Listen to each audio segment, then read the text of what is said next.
les maladies sont là. D'autres peuvent être souvent mortelles, et c'est le cas du tétanos. Salut à toi, j'espère que tu vas bien, et aujourd'hui, on va parler du tétanos. Avant de commencer, prenons un exemple. Antoine est un enfant qui aime beaucoup jouer. Un jour, en jouant, il se blessa. Malgré cet événement, il continuait de jouer dans la boue, partout. Mais après plusieurs jours, il commençait à sentir des douleurs, surtout au niveau de la bouche. Après les analyses, le médecin disait qu'il avait attrapé le tétanos, et que ça pourrait être grave. Aujourd'hui, on va aider Christian à se sentir mieux. Le tétanos est une maladie très dangereuse.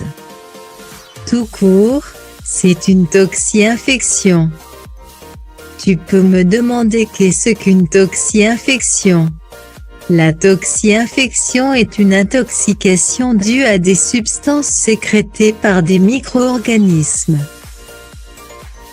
Tu dois sûrement te demander, en quoi le tétanos est une toxi-infection. C'est juste parce qu'elle est due à une infection par une bactérie qui produit une substance afin de cibler le système nerveux. Ce qui signifie que c'est une maladie microbienne. En clair, le tétanos n'est pas contagieux. Mais il se transmet par des blessures, par l'infection d'une plaie tout simplement. Dans ce cas, où se trouve le tétanos? Elle se trouve dans l'environnement urbain ou rural, dans la poussière, dans la boue, dans la terre. Elle est partout. Le tétanos montre des symptômes comme maux de tête, difficulté à avaler, incapacité à ouvrir la bouche et tant d'autres. Aujourd'hui, le tétanos est connu dans plusieurs pays, et elle est souvent mortelle. Selon les dernières ressources, c'est une maladie grave et mortelle dans 50% des cas et descend jusqu'à 15% en traitement et en soins intensifs. Ce qui signifie que vous devrez faire très attention. Voici les mesures à prendre afin d'éviter le tétanos. Désinfecter les plaies. Vous devez désinfecter les plaies, afin de ne pas contracter l'infection. Ça pourrait être très problématique pour toi. Ne pas verser de la terre dans les blessures. La terre contient tellement de microbes, alors, ce serait mieux pour toi, de ne pas le faire, afin de ne pas attraper le tétanos.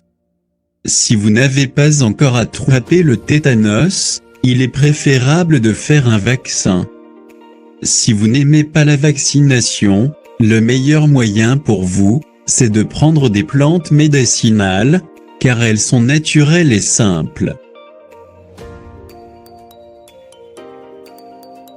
Si tu as bien retenu, je vais te poser quelques questions. Qu'est-ce que le tétanos? Comment se transmet le tétanos? Quels sont les symptômes du tétanos? Que faire pour ne pas attraper le tétanos? Donne-moi les réponses dans les commentaires. Si tu veux en savoir plus sur le tétanos, je t'ai mis le lien de notre blog dans la description de la vidéo. Ce blog te permettra d'apprendre et de connaître tout ce qu'il y a à savoir sur nos vidéos. J'espère que cette vidéo t'aura plu. Si c'est le cas, n'oublie pas de la partager, de laisser un gros pouce bleu et de t'abonner à la chaîne. Et moi je te dis, à la semaine prochaine.